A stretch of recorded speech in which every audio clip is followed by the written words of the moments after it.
আসসালামু আলাইকুম এভরিওয়ান, কেমন আছেন আপনারা সবাই? আশা করি ভালো আছেন। আলহামদুলিল্লাহ আমিও ভালো আছি।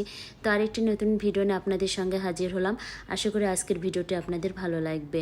তো আজকে আমি কোনো রান্নাবাড়ি শেয়ার করব না আপনাদের সঙ্গে। আজকে আমি আমার বেঁচে যাওয়া খাবার কিভাবে আবার নতুন করে রান্না করি সেগুলো শেয়ার করব। প্রথমে দেখতে পারলেন আমি ফ্রিজ থেকে আমার হাঁড়ি পাতিল বের করে নিয়ে চলে আসলাম। আসলে আমার বেঁচে যাওয়া খাবার যা থাকে আমি ওরম হাঁড়ি পাতিল সহকারে ফ্রিজে রেখে দিই। তো যাই হোক, এই তো আমি বের করে নিয়ে চলে আসছি। আমার মাছটাও গরম করে নিয়েছি। তো মাছ যখন আমি গরম চুলায় বসে দিয়েছিলাম, গরম হওয়ার আর কিছুক্ষণ পর আমি তাতে একটু ধনে পাতা, একটু পেঁয়াজের পাতা উপর থেকে ছড়িয়ে দিয়েছি।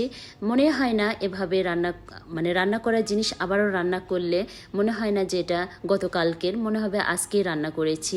তো আমি এবার আমার ডালটাও বাগার দিয়ে আসলে গতকাল তো রান্নার সময় তো আমি বাগার দিয়েই নিয়েছিলাম ডালটা। তো আসলে বেঁচে যাওয়া ডালটা যদি আবার নতুন করে একটু সামান্য পানি দিয়ে যদি জাল করে আবারও বাগার দেওয়া যায়, তাহলে মনে হবে না এটা গতকাল রান্না করার ডাল, মনে হবে আজকে আপনি ফ্রেশ ডাল রান্না করা খাচ্ছেন।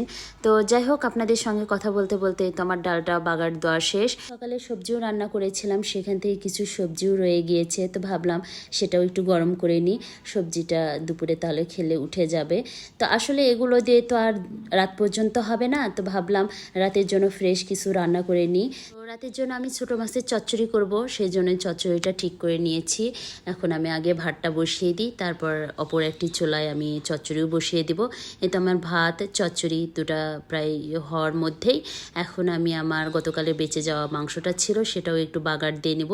তো সেই জন্য আমি একটু জিরা আর পেঁয়াজটা তেলে একটু বাগার দিয়ে নিলাম, নিয়ে এর মধ্যে মাংসটা দিয়ে একটু ভাজা ভাজা করে নিব, খেতে বেশ মজা লাগে। তো এই তো আমার মাংস ভাজাটাও শেষ। এখন আমি আমার অ্যালেক্সামনির জন্য মাছ সেদ্ধ দিব।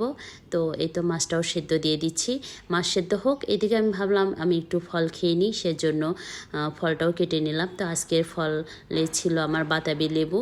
তো এই তো আজকের ভিডিও এ পর্যন্ত। আসসালামু আলাইকুম।